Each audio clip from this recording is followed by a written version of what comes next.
And then I got fired. So imagine going home to my mum. Silence is what she gave me, which is worse than I think like being told anything. It was just silent, saying, "Yeah, thanks for the degree and everything, but I kind of lost my job. I'm gonna start a new business." Yes. Welcome, guys. Welcome to another episode of Hustle Smart. Welcome back. So Shub's here with Lex, and today we have a really great guest, Tej. Could you please introduce yourself? Yeah, sure. Hi everyone, my name is Tej. I have a podcast. I am a property investor. I do some stuff on Instagram and YouTube and document my journey. I've written 2 books. I also mentor and educate people. And at the moment, I'm actually buying businesses. I'm buying MOT car garages, which might include a property element, might not. And I invest in crypto as well, which is very interesting, especially at the moment. Crypto market is... Yeah, let's not look at my portfolio. I don't even know what to call it right now. It's a bit of a bloodbath. Yeah, it's definitely blood in the streets. We'll revisit in about 2 years or so. It might take that long, So firstly, thank you for being on the show. Listeners of your podcast and watching your journey, and so grateful to have you here. So for those who don't know, how did your journey in property start, or how's your entrepreneurial journey started in general? Yeah, so I went to university, got a degree in biochemistry, good Indian boy. I was kind of heading in the right track. Yeah. And then I got a job after like 50 interviews. And I thought, I just got a degree from a decent uni, got a decent grade, 50. Okay, fine. So let's park that. I was like, it's a bit weird. Got a job, kind of enjoyed it. Was really confused why I had to stay past 5 p.m. when my contract was 5 p.m. And I was like, hold on a minute, why is everyone staying here? So I said to the boss, like, we get paid after 5, right? Like it continues. She laughed at me. Literally laughed. I was like, child, no, it's not how it works. I was like, that's really weird. Like, why are you here? Because I don't enjoy this that much to be here. So anyways, that was kind of like, all these things were putting something in my head like, what is this? Like, why is this normal? I then quit that job, got another job, got a nice big pay rise and thought, okay, cool, this is the life, pay rise. And I started hating the commute and I thought, an hour every morning, got to change like 3 times, got to change my shoes, got to bring my like food into work. Like, I was just like, what is this? Like, this is not comfortable. And then I got fired. So imagine going home to my mum. Silence is what she gave me, which is worse than I think like being told anything. It was just silent, saying, "Yeah, thanks for the degree and everything, but I kind of lost my job. I'm going to start a new business." So I then set up a recruitment business. I lost touch with pharma. I was working in like biotech and bioeducation, and I just lost faith in pharmaceuticals and their ethics. And I saw some of it myself. And then I set up a recruitment business, which not the most ethical thing, but I set that up because I had a friend who had a recruitment business and he was going to mentor me. Still waiting for the mentoring. So if you see that, let me know. And it was a business where what you put in is kind of what you get out. Like if I make 100 calls, I place 3 people, I make 10 grand, cool. It was easy. What's in is what you get out. Cool. Did that for like 3 or 4 years. It was kind of golden handcuffs. It was making money, but I hated it. And so I think a lot of people are in this position in their jobs or in life where it's like, it's paying the bills, it's paying the mortgage, paying for the childcare, but I hate it. And how do you leave? And I think the older you get, the harder it is. Yep. But because it was my own business, it was a bit different. So, I was doubling profit and turnover every single year. It was going great. It's just not for me. I'm just not a recruiter. I'm just not that guy. So I started working in-house for some companies like Babylon Health, or like a GP app on your phone, and building their marketing team. Great. Got paid way too much to do way too little, which is fine. And then as that was coming sort of not to an end, but I sort of was looking for an asset, like an investment that would like pay you while you sleep. Because recruitment was exactly the opposite. It was what you put in is what you get out. I wanted to put something in and then get stuff out of the long term. So listened to podcasts, started my own, read some books, went to networking, met people, did loads of stuff. And then that kind of got me into property, really. So how did you kind of go about getting your first property? Because that's a classic thing that a lot of people who are interested in property, they don't necessarily have the funds, or I know there's a lot of like avenues you can go down, rent to rent or service accommodation, etc., right? But like kind of take us on that journey as well. So the first thing before even getting the property was learning, like you said, about all these strategies and thinking, well, is that for me? Like I was looking at rent to rent because I wanted to sort of quit my business, have some cash flow, But then I looked at my bank account and said, well, I've got enough savings here for a year. Why am I chasing rent to rent when I'm not going to enjoy it? So I just put that to the side and said, forget it. But a lot of people will chase a strategy or something because you're doing it. Oh, it's Alexa, I want to do it. Or, oh, it looks really good. I needed to do what works for me. So I didn't do rent to rent. I went straight into kind of single vanilla, buy to lets or the BRR model, which we can speak about. And it's slow. It does take a while. You need quite a few of them to actually generate some decent income. But I had enough savings for that. So it worked out for me. And I wasn't in a super rush. So I spent 4 months educating myself, which is the slow way, right? It was meeting people, paying for their Nando's, saying, can I pick your brain? Podcast, books, Googling, YouTube, just trying to piece together all these things, which didn't, it worked, but it didn't work as well as it could have if I'd paid for education or had a mentor or something like that. Yep. So once I'd done the education, I picked an area, I was analyzing deals, looking. And one of them just was good. And I suppose I looked at it and thought, well, this could all go wrong. I could be totally off, but let me run it past my network, right? That I kind of built up. And I said, look, I don't know what I'm doing really. Is this a good deal? Pretty much everyone said, yeah, here's your risks, which I'd already seen. And, did enough kind of due diligence and research. And pretty much, don't want to say jumped in, but I took the risk. I took the plunge. Yep. I moved the spreadsheet to the side and said, okay, the spreadsheet works. Let me buy this deal. And I used about £30,000 of my own money for my recruitment business. The rest was from a family member and investor. It is difficult to get invested on your first deal, but it was a family member, pretty easy. Yeah. And after that, I've not used a single pound of my own money. It's all been investor money. So what does, I've got two questions. What does a good deal look like? Because I think that's also a classic question that people ask. And what advice would you give to people who want to get investment? Cool. So a good deal. So firstly, to caveat it is personal because I might want a 25% return, whereas you might need a 40% return. And so basically someone showing us a deal or us both on Rightmove, you're going to look at way less than me and I'm going to look at way more than you. So the first thing is for people watching and listening, a good deal is what works for you and what works for your income requirements and your strategy and where you're based. A deal in London has a rubbish return yield cash flow compared to someone in Newcastle. I might like that, but you might not. I think for me, a good deal generally is in a decent area, not the best. We're not buying in Mayfair, or the Mayfair of an area. We're buying in the average areas, but it has to be a decent area. For me, you have to be able to add value. So I want to be able to come in, do a refurb, do some legal magic, whatever, and add money to it so I can pull it out later. I don't just want a ready-made buy-to-let, just rent it out. Like for me, that doesn't work, but it might for someone else. I think a good deal, capital appreciation is important. We want it to go up in value over time. I'm not overly fussed about that because it's everywhere and it happens all the time. There's a few areas where maybe it's not, but generally it's everywhere. I would look at capital appreciation because in 5 or 10 years, you'll look back and you'll be like, whoa, I bought that for 100. Now it's worth 170. Do you know what? Okay. It's crazy you said that because I was scrolling on Instagram. One of the blogs said like one of the oldest homeowners saw her property increase from like £500 to like $500,000. Like it's just crazy. Do you know what I mean? That's the reality, especially in London. Like that is the reality of it. Like it's crazy. And when you think that, accepting their age, you can take that money out. Yeah. If I was like, I want to buy some more houses, I can remortgage that. Depending. So there's a lot of secret wealth that people don't realize they have. Yeah. They have access to. And your second question was how to attract investors with it. So firstly, you're going to struggle on your first deal, right? Because, I suppose there's a question for you guys, but, would you give your money to someone who's totally fresh, never done a deal before and says, hi, I want 100 grand? No. Would you? No. Would you give it to someone who says, yeah, I've done 10, do it in my sleep. I've been through everything, all the mistakes. You've followed the journey. I've done it. Would you give it 100 grand? Yeah. Yep. There we go. So that says it all, right? So yes, you can get investment for your first deal, but by documenting, showing and highlighting the ups and the downs and showing that you're learning and you're still learning on every single deal and you're authentic. People want to know who you are and who you are. They don't want to know who you think you should be for the camera.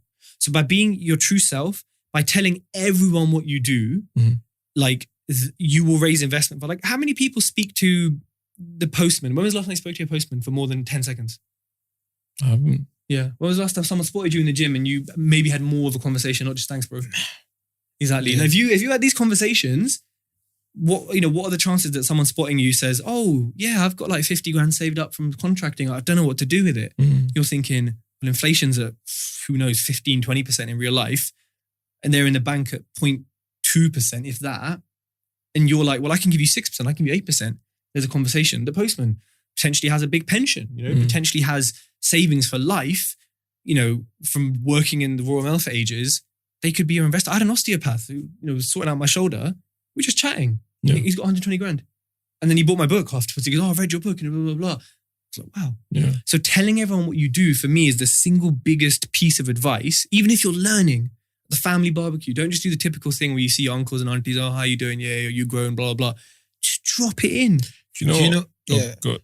So I've got a newsletter, right? And I write every week. And this week I was talking about the 6 degrees of separation, how we're always like 6 mutual connections from anyone in the world. Yep.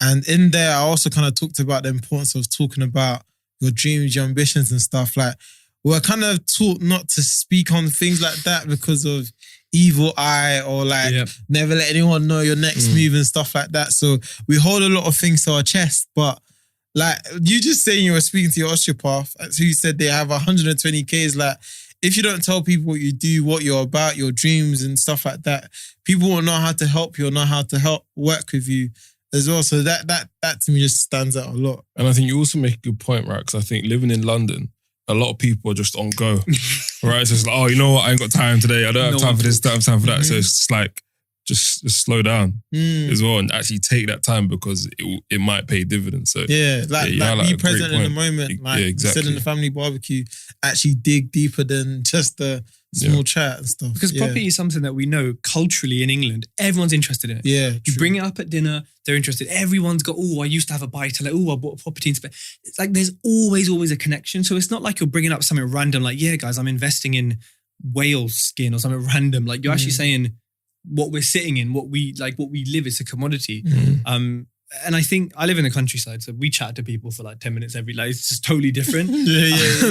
So everyone's super even on a walk, you could literally end up like talking to someone. But the 6 degrees of separation is so important, and you can't judge a book by its cover. Yeah, like, exactly. A lot of people, go broke trying to look rich. Yeah. Yep. Where there's a lot of rich people out there with stains on their clothes, taking a little Tesco's bag to the gym, and trying to pay a Nissan Micra, but at home is the Wraith and the Cullen and like you. So you just never know who has money. Yeah. I got a question. So obviously you invested in property. I'm sure you've made a good amount of return, right? So have you been subject to like lifestyle inflation? So you mean me being more bougie? In essence, yeah. In essence. Yes. But I've spent my life doing the typical Indian thing of just saving, never spending anything. Clothes, I don't buy new clothes. I recently bought not a new car, but it's a car that eats petrol like it's going out of fashion. And yeah, the maintenance is expensive. And, it is also an investment. I still shop at Tesco's. I get it delivered now, so that might count as me being a bit bougie. But you know what? I don't think I've had a lifestyle inflation. I think I consciously will pick certain things, not one, because, hey, now I can afford them easier, but two, I know the return on it. Yeah. Like before I might be like, oh, I'm not going to buy those like new trousers or new top, even though my old ones don't fit me that well because I've lost weight or whatever. But now I'm just like, yeah, I'm buying them, whatever. It's not even a question. I just buy them because I know when I turn up to an event or a meeting, I have to look good. Or I know, like I bought this Fitbit for like 200 quid because the return on my health investment is huge. Yeah. I just bought it. There was no question. Yeah. No hesitation. So yes, there has been a lifestyle inflation, but not to the extent like I think a lot of people do where it's unsustainable. If my income halved, I can carry on. I think, people get, and this is a different topic, but people get money, they go to the dealership and say, right, what can I lease now? I've got $1,000 a month spare, what can I lease? It's like, why don't you put that into stocks and shares? And so I kind of look at it like, if I'm going to have a liability, I need to have, 3 or 4 times as much as that costs me coming in from my portfolio. Mm. So if I want to lease a Porsche Cayman for 570, why do I know the exact price? But £570 a month, I want to have 1,700 coming in from assets to triple cover that. So I'm sorted for that kind of thing. Yeah. But even with my health, I've got private healthcare now. Mhm. And some stuff I can't go through there. And I'm paying for it. I might have to pay thousands of pounds for surgery. I might have to pay, I'm paying 300 quid to see a doctor for half an hour. Yeah. But there's no hesitation now because I know it's covered and because health is everything. Yeah. I think you, again, an excellent point, right? Because even me, like when I finished uni, got my first job, I was like, yeah, you know what? I'm going to just start buying so much shit. Do you know what I mean? Bought trainers, clothes. And I got to a point, it was like a year and a bit later, I was looking at my wardrobe, I was like, if it all goes to shit, I can't eat this. You know what I mean? It's all devalued. I wore it. Yep. Some of it probably fucking stinks because, you know what I mean? Like, dirty basket. So that, I think, like, comes to that realization, like, okay, you know what? Something needs to change. And kind of, that's when I made that switch. And again, even with clothes, I only really buy things that are going to last or that's going to have a residual value. Do you know what I mean? So, But you great also, on one of your podcast episodes, you mentioned the scarcity versus abundance mindset. And like, although you said you're still quite picky on what you spend on, but you know there's things that you'll happily pay for. So like, obviously I don't really know much of your background growing up and stuff, but how did you find that kind of transition in terms of like, that scarcity to abundance mindset and stuff? Yeah, so to be fair, growing up, it was middle class. It was, there wasn't really any problems. I didn't ask for much either. So maybe there would have been problems if I asked for stuff, but I doubt it. Both parents had decent jobs, decent incomes, grandparents, typical Indian grandparents. They're probably all millionaires, but, you know, they don't tell you until randomly you find out, or like, you know, and so it was kind of like everything was okay. It was comfortable. And this is not necessarily a good thing because I didn't necessarily get that hustler's instinct, or I didn't get that kind of adversity that made me say, I need to work hard. I had to sort of create that from a position of comfort. I'm not complaining because I think we'd rather be comfortable than uncomfortable. Yeah, for sure. of course. But I think the most successful people you hear of all have adversity. They all came from somewhere low and are at the top of it. Like in everything, athletes, musicians, CEOs, whatever. So for me, I think there was never scarcity and there was never abundance. It was just a level of comfort. But I always learned, probably from my grandparents, spending a lot of time with them, just, you know, not to spend. I don't need new things. Like if something's broken or it doesn't fit, okay, then I'll buy something. But otherwise, I'll kind of make do with what I have because, and this is maybe something that transitioned, is like, I don't care what anyone thinks. Like these shoes I'm wearing are butters, yeah? When I left the house, my girlfriend goes, are you going to wear those in front of the guys? You're going to get out of the car with them on? I was like, I am. What? Yeah? But the reason, and I spent 100 quid, I spent the same as like, a pair of nice shoes on them. Because they've healed like this problem I had with my hip and they've changed the way I walk. They've fixed my like everything, right? Because they're like barefoot shoes. Yeah. It wasn't a hesitation. Whereas when I was younger, I would say, oh no, I shouldn't spend the money on that. But it's literally fixed an issue I've had for 7 years in my hip in a week. Yeah. So I think changing to that kind of abundance mindset comes with money because you're like, oh, I could actually have an abundance that if I wanted. But it also comes with changing your mindset. Like I don't need an abundance of stuff. I need an abundance of nature and fresh air and friends and love and laughter and doing things like this. And like, do you know what I mean? The fact that I can be here at this time and I could have been here at midday, and like that, I think is where the real transition came. An abundance of life, not necessarily an abundance of money. Yeah, for sure. No, yeah, exactly. Well said.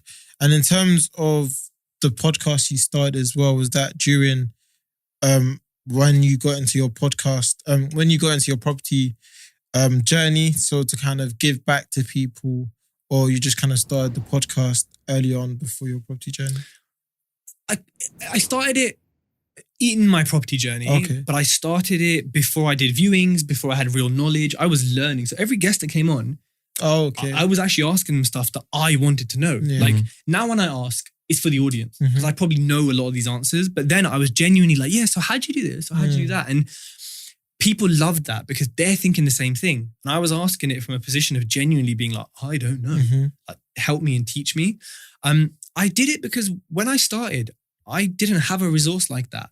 There were podcasts, there were things, but I just didn't have something. And I also looked at property and said, there's a lot of interesting people here. There's a lot of people here who are doing good deals, have good value, but they're not sharing it. Or they don't know how to. They don't know how to build a brand. And I thought, I can probably do this, lift them up, give them a platform, which they're not creating for themselves, learn myself, build network, and help others really. And that's kind of how it started. And that's hopefully what I've continued to do, except I've evolved and people have followed my journey. Because people message me and say, oh, I'm on your first podcast from, was it 2018? And they're like, oh, you had no properties, you were doing this. And then I heard the one from 2019 where you had like 6. And I'm like, oh yeah. And then they come to the now and they're like, whoa. So it's great for them to follow that journey. And that helps me raise money as well. Because they connect with me. Yeah. That, to be honest, same reason Alex and I started a podcast as well, looking for resources, and we couldn't really find it. And in terms of building that network as well, it is also a great tool. And yeah, that's even something why that others should also, if interested, start podcasts as well. Yeah, definitely. It's not tech heavy. You know, we have the tech here, but you know, you can get started for, I don't know, less than 120 quid. Yeah. Probably even less. You know, good mic is kind of all you need, a bit of hosting software, and that's it. So yeah, I think it's not for everyone. Not everyone can communicate clearly on audio. But it's so easy to set up. It's very hard to market though, as you probably know, because it's not a social media. There's no comments, there's no likes. You put it out there, but you need your Instagram, your Facebook, your LinkedIn to boost it. So it's not my first recommendation because you need other stuff. It's my second or third recommendation for me anyway. No, for sure. So I got a question, and then there might be a follow-up question. Do you still continue working harder right now? I love that question. No. Why? Because I get bored every 3 or 4 years of what I'm doing. And property is something I will do forever because it's an asset for life. I know how to do it, like my approach now. I'll always be doing it. I'll always be conveyor belt, treadmilling it. I'll always be buying houses, but not with the same passion and intensity. I built my portfolio really quickly. So I bought 15 houses in my first 9 months. COVID hit, and then I bought 2 more, which I still own. One I'm selling, one I think I'm keeping. So I kind of did what I wanted to do, which was build a portfolio that cash flows more than enough for me to retire, do what I want, whatever. Because maybe in my head, it was always a stepping stone. Maybe it was always created to allow me to do other stuff that I'm super passionate about. So you just went all in a sprint, basically. A very, very, it was a sprint that was, imagine sprinting a marathon. Like imagine 26 miles of Usain Bolt sprinting. That's what it felt like. And that's what it did to my health and my body and my mental health and everything.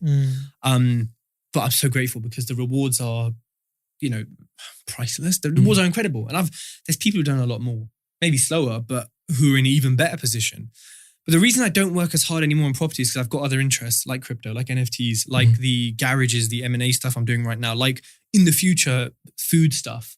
I think I've got some friends who, and actually they're probably really good guests on here, who are so like, they're like Grant Cardone, the American dude, the crazy shouty guy. They're just like, yeah, I've got these huge goals, need to hit them, like nothing matters, transaction, business. And I love that. It inspires me. But I need to take a deep breath when I'm with them because it's not me. Like I've worked hard to have a life that I can just be healthy and wealthy and carry on being happy and doing what I want to do. And I think for me, that's why I don't work as hard in this sector. I'm putting in work in the crypto and putting in work into the business buying sector. And also into my education. I teach people, I've got a mentoring program, I've got like a community, which is a low cost thing. And so I'm putting a lot more effort into that. But as you learn more, sometimes you can put in less effort.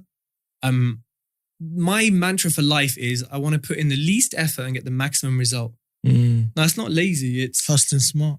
Yeah, smart. If I can, that shortcut, I'll do it and we'll get to the same result. If I can do, you know, so yeah, I mean, there's a lot to say on that topic. And I'm just not that person who is like, yeah, I need to get 100 properties in this year, do this, do that.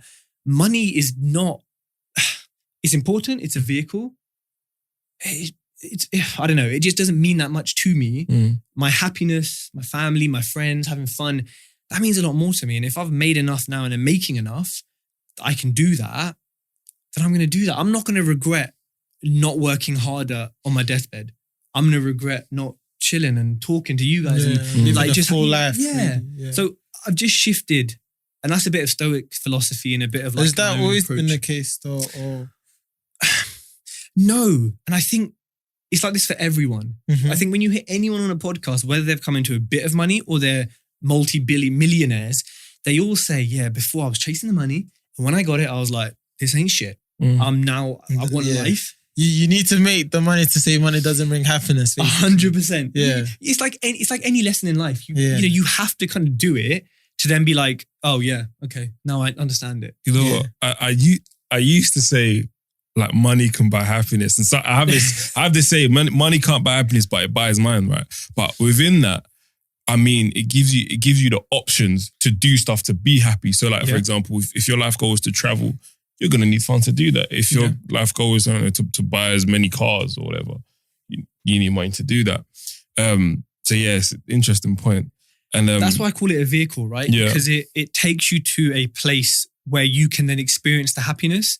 But I think like real kind of philosophy, and I think this is impossible in the modern age to actually achieve because we've been so conditioned as well by the internet. Yeah. We should be able to look inwards and be on a beach. We should be able to look inwards and be happy and be somewhere we want to. Like we shouldn't need money to be present and happy. But you know, I think we do. I think we've been hardwired now to need a certain amount of money. Yeah. But I have like mentees who are like, yeah, I want 100 grand a month income. I'm like, what are you going to spend it on? I'm like, what are you going to? Are you going to give me some of it? What are you spending it on? And like, I think when you really think, what do I actually want? You know, even if you want X number of cars, X number of this travel, I think people need a lot less than we need. There's an American study, you might have seen it, which says when the people reach about $70,000 of income, which is, I don't know, £58,000, I think, which is high, double the UK average salary or more. After that point, the happiness sort of drops. It doesn't go any higher. It's like a bell curve. So there's a lot to be said about money versus happiness. Have you changed your view now? Or do you still believe? So I don't think money can buy happiness. I definitely changed my view. So like now, right, it's just like, so what I want, I've realized now what I want the money for. And it's not for me. It's for my kids, my family, do you know what I mean, my little brothers, so they can have that access to do stuff like, I want my kids to be able to go skiing, play piano. I didn't do that stuff. Do you know what I mean? Yeah, I've kind of just had a much more projected view on life in like the past couple of years. I like that. It happens, right? Yeah. Some people change, some people don't. We're all on our own paths. Yeah, for sure. Exactly. For sure. And like you said, looking within and actually knowing what you want to do, who you want to be, what type of life you want will help you gauge that. Because at first it sounds great making 100K a month. But when you actually think about what is it that I actually want, because there's a lot of responsibility that does come with that as well. And there's a lot of other headache that comes with it as well. So it's being sure of what you want and taking that time to reflect and kind of be headstrong in terms of that as well. I think people struggle though, because like you go on Instagram, it tells you, now you need the new trainers. You need the iPhone 17 XYZ, whatever it's called. Yeah. You need the new Rolex. Oh, they just released one. Oh, you need that. Oh, well, look what I've got. Oh, you need the body. You need it. And it's so hard in this like instant generation where we just see the six pack. We just see the Lamborghini. Even if they say 7 years of hard work, no one listens. They just say, Lamborghini, need it, body, need it. And it's like, it takes time to get that. And we're so driven by, and I think culturally as well, when people come into money, like you were saying, that you got money when you were like come out of uni, you want to spend it. Especially if you grow up not having it, it's easy to just go and splurge it and spend it because that is how you attract people, whether it's friends, whether it's potential relationships, and the world tells you you need that. You need that to feel valid and you need that to feel like a complete person. Oh, Kanye released new trainers. Why haven't you got them? Or you're wearing the old ones. Or they're a month old. Oh, there's such a culture. And I think it's really difficult to get out of that because if all your friends are doing that, like, where do you find people like us who want to do something different or want to spend it or who invest? Like, it is so hard to get out of that. And the world... capitalism makes it very difficult and doesn't want you to get out of it, right? Yeah, for sure. Definitely. But how long would it say it took you to be where you are now? Because even hearing back from the recruitment business as well, I think kind of, like you said, understanding like working is not for you and then wanting to build a life you have, that wasn't an overnight thing as well. So how long did that take you? And also, what was it like in the early stages as well? Because obviously property sounds like a dream to everyone, but I'm sure there's a lot of headache that came with your first projects or even your projects that you have now as well? Yeah, so I would say that to answer the first question, I mean, to be the person I am has taken 28 years of life, I suppose, like in technicality. But, it took 3 or 4 years of recruitment and then 2 or 3 years of property to be where I am and who I am now. The recruitment business, to be fair, yes, it was hard work. It wasn't that hard. I can't make it like a sob story. Like, it wasn't that hard. I got my first placement, which is about $3,000 of income in 3 or 4 weeks. That just kept happening. Whether it was a good market, whether I was all right, I don't know. I mean, I know I wasn't the best. Like, there's people out there who are making $3,000 a week, a day. I was crap. Like, I genuinely was. But then, it took 6 to 8 months to get to the point where I could pick up that phone to recruitment, to a cold call or whatever, and actually be confident. But really, it took like 2 years before I was like, actually, make the call. Because I was still like, I'll just email. It took so long. Yeah. And then property, like I said, I bought 15 properties in my first 9 months. But it took a year at least after that until they were all finished in refurb, all refinanced, all chilling and making me money. And yeah, property does sound like a dream, and it can be, but honestly, property pisses me off more and more because there's so many, like, people think you buy a house, find a builder, which is just difficult in itself, do a refurb, there's job, Bob's your uncle. No. Every single thing I said there has like 100 different mini points on it. And each of those mini points has a bullet point of other points that you have to know. Even when it comes to like lenders, getting mortgages, getting bridging, getting finance, so much. To this day, I have lenders still pissing me off, like just with dumb stuff. And like, people don't realize, like, you buy a property, you enter it, you do the work, then you have to exit it somehow, or you have to exit your first form of finance if you're adding value. And that can be so painful because lenders are still stuck in the 90s. And, and then you got builders who are just a totally different species to deal with. So it is incredibly hard when you're doing like a value add strategy. Yeah. And it took, like buying all these properties that were 200 miles away from home, breaking down mentally because I couldn't deal with like just everything going wrong. To this day, still fixing some issues that come up because of cowboy builders. Fixed most of them so far, but you kind of build this thing and you think, oh yeah, we're set. Nope.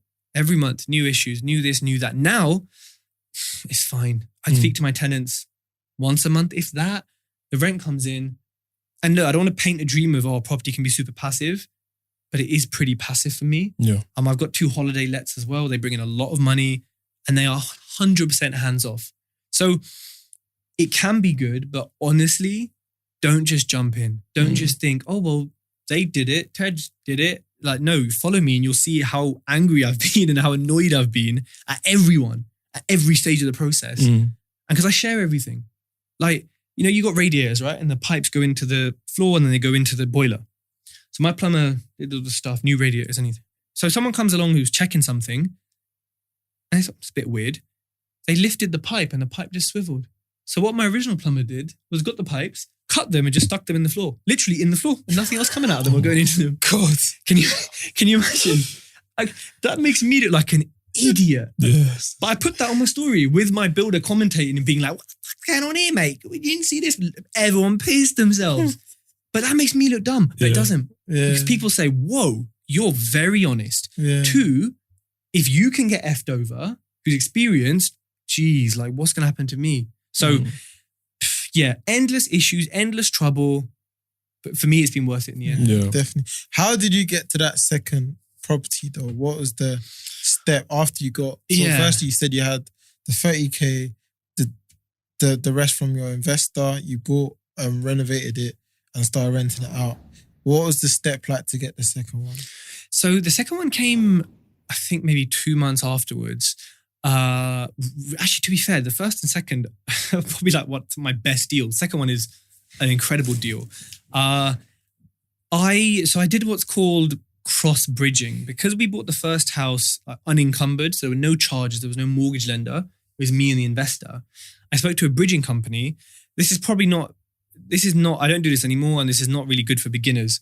But they basically put security on that first house and the second house and basically loaned me all of the money because that first house didn't have any security on it. It didn't have a charge on it. They put one on and said, happy days. Put one on the second house, said, happy days. We'll give you this amount of money. But they're winning, by the way, because they've got 2 houses worth 200 grand, but they're only lending me 100. So they know what they're doing. Took that money, bought the second house, refurbed it with that money as well.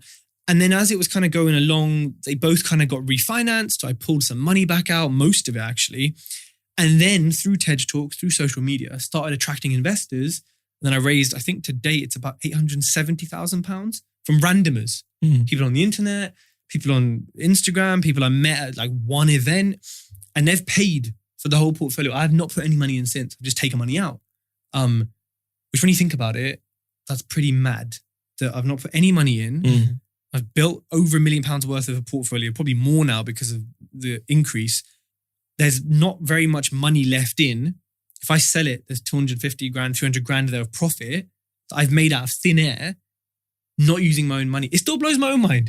I look at this strategy and just think, what? It's crazy, but like, there's a lot. There's probably even shit more of work that took to go into that. Do you know what I mean? Yeah. So everyone's gonna think, oh, you know what? Yeah, I can do that as well. I'm gonna start contacting people.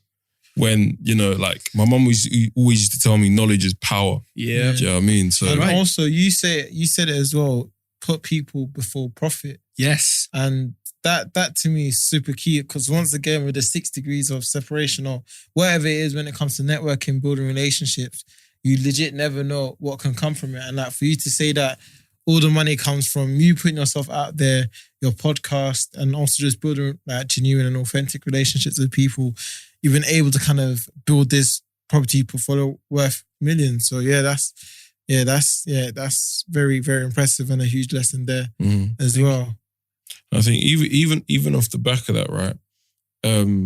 So obviously basically I started a new job in October, right? And I was able to build like a very solid network of just like trusted advisors, people who just give me their advice genuinely, right? And like people, some of the people who I manage are like, oh, like, how did you do it? I'm just like, just showing up and just being myself, really. Like, it's not a science to it. Do you know what I mean? Like, just being genuine. Most people don't show up. Yeah. They're in bed. Or they're, and that's the thing. And obviously, with the remote work, a lot of people just want to just chill at home. But I'm like coming up, showing up. Do you know what I mean? So, but showing up and being genuine, it has a lot of benefits, whether it's financial or not financial. Yeah. Like you beat 90% of the competition by just showing up. So it's true. And that's such a shame, right? That like the thing that stops most people is just not turning up. Yeah. Like, but I suppose there's a lot to it, right? It's anxiety of walking into a room, not knowing anyone, being fearful of, what are they going to say? Like you were saying, the kind of cultural thing of not telling people, what are they going to say? What are they going to think? Oh, what if I don't know anyone? There's so much fear that we create. Like, you know, there's also Stoic quotes on it, but Shakespeare said it really well. He goes, nothing is good or bad, but thinking makes it so. Yeah. Like there's nothing is good or bad. It's what we perceive it as. Because something could happen right now. You might love it. I'd hate it. You might like it. But it's the same. It's the same thing. Yeah. And it's the same with people's perception of life and their reality. It's like what filter are you putting on life? You know, are you seeing it how you're seeing it and turning up, or are you seeing it as, oh no, I'm a bit worried. I don't like. But again, it's hard to do that. If all your friends are 9-to-5ers, they don't want to get out of it, and they're happy with it, but you're not happy with it, and they go to the pub every Friday, get pissed like most people in London, and they spend all the money there, like a lot of young people in London. How are you going to get out of that? Oh, you're not coming pub on Friday, mate. There's so many cultural things that stop us and keep us where we are that only by, I think, listening to a conversation like this or other conversations are people going to like open their minds to it. Yeah. You talk, like you said, you're very much a Stoic. How did you get into Stoicism? So I think just like one of these things, it must have just come up on Facebook, somewhere like that, or on Amazon when I was looking for like mindset books. And I started reading Ryan Holiday, who's kind of like the king of Stoics. The king, you know, in terms of like... He's got the book, The Daily Stoic, right? Yeah. I'll read it every day, incredible book. He's got like 4 or 5 now on like Stoicism, and he's such a good writer. He's such a like chill dude. And he just converts this Latin old language into like normal English. Yeah, highly recommend the book. Honestly, it's everyone needs to read it. And the Daily Stoic is like a daily reminder of who we should be, arguably. And it wasn't at like a bad time in my life or anything. I just read it. You know what it was? I think I was looking to learn more about ego. Because Ego is the Enemy is the first book I read of his. And it's the first book, and all of his do this, but it was the first book I ever read that I read once and it changed me. Like, I didn't have to think, I read that. Let me just change how I respond. I just was like, I'm behaving differently. I'm thinking differently. And that's just ridiculous. Like, how does that happen from a book? Like, that just doesn't. So something about the book, because he's quite repetitive in it. You don't realize till you read it again. It just got to me and it changed me. And I was like, okay, this shit works. Like, because my ego used to like be irritating. It used to it wouldn't get me in good situations. And so by reading that and learning from it, it changed me. So I highly recommend it. Especially, I think with men as well, we struggle with egos. And 100%. So it's a must read, I think. You've also written 2 books as well. How's that journey? And also, where can our listeners purchase it or find it? Of course, so it's on Amazon. The first one is a Kindle, it's a hardcover, paper cover, and it's an Audible. Second one is a hardcover and a paper cover. The first one is basically the guide to buy, refurbish, refinance, which is the strategy that I do, which I've kind of been talking about. The second one is actually a compilation of 43 different property investors answering lots of different questions. So think about like Tim Ferriss's Tribe of Mentors, but for property. So if you're new to it, it's great because you can just sort of dive in and understand 43 different opinions. Not always the best thing, but sometimes it's good to kind of understand what different things people are doing. I love writing. I love communicating. I suppose that's why I have a podcast and YouTube and things like that. But I started writing it in, do you remember early lockdown? Yeah. When he first came on TV, you've got to stay at home, you can't leave. Yeah. Early days, yeah. When people actually trusted him. Like when we were literally like, you can't even go for a walk. Do you remember those days? I don't want to remember. It was dark times. It was dark times. I look back and think, not even a walk. Yeah. Like the fact we've all coped. I mean, we're all scarred with mental health issues afterwards. And arguably, should it have been done, should it not? Different topic. But the fact we've all come out of it, you know, is a thing in itself, right? Like, because it's so weird. I started it then because I was like, well, I'm going to be here for a few months. I ain't going anywhere. I ain't doing shit. So, and property was just there. Let me just write it. And I've always wanted to write a book. I'm writing my third one now, which is more about mindset. Amazing. But yeah, I love writing. You've got to do another podcast when that happens. Yeah, 100%. I'll bring it here and just have it all laid out. Signing. Exactly. Yeah, I love writing. I love reading. What do you like about writing? Because obviously, like I said, I got my newsletter and coming up to 2 years now. But nice. Consistent, man. Yeah, I know. It's been not easy building every that muscle, Monday. but it's kind of dedicating to it and like showing that I can show up every Monday for myself. Do you know what I mean? But I love writing as well because it helps me structure my thoughts. And when I'm learning something, I very much start to write it down. And then I put in a digestible format for my audience and for my readers and stuff. But what do you love about writing as well? I think it's quite meditative.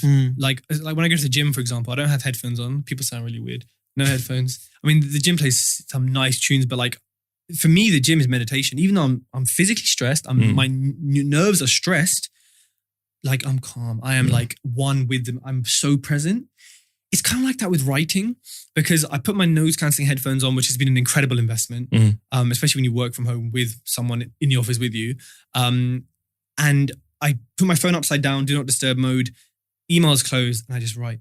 And the same as you, it helps me structure my thoughts. I think like I love public speaking. I think I'm good at it. The one thing I always struggle with, people haven't noticed it, but I always struggle with is my structure. My brain's like this, but it needs to be like 1, 2, 3, 4, 5. So it helps me structure my thoughts. And it's so peaceful. And I think it allows me to communicate in a form that is never going to disappear. Yeah. I mean, audio and stuff doesn't disappear, but there's something old school and cathartic about a book. Yeah. Like I don't like reading. I cannot read digitally. I won't. Yeah. Even audiobooks I don't really like. For me, physical stuff goes straight into my head. Yeah. So, yeah. For sure. No, amazing. And obviously, like you said, you've got another book on the way, but what else is exciting you right now? What else are you looking forward to? So crypto was exciting me until I got skewered, until we all got a bit. I mean, the markets right now are just crazy. Yeah. Like with anything, with cars, a semiconductor shortage, like it's, I mean, I've had a car, bought it for like 800 quid. I just sold it for 1,400.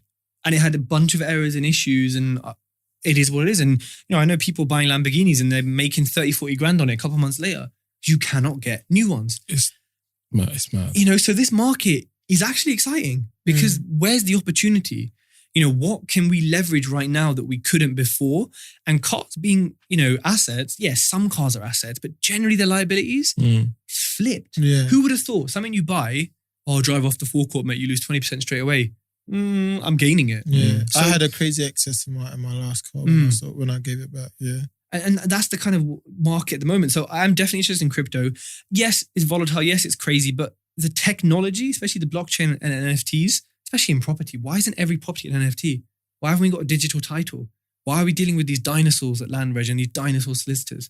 So I'm really excited about the tech behind it and also the payment solution. Some of these coins are doing things that, JP Morgan dream of, but they can't because they're so old school. Like Barclays are now developing an app and we're like, we had that years ago. So I think that's really exciting. One of my NFTs, for example, I bought it for 600 quid. I've taken out about 2.5 grand from it of staking. And Shaquille O'Neal bought one. Ice Cube bought one, the same type of NFT. And at its peak about a week and a half ago, it was worth £28,000.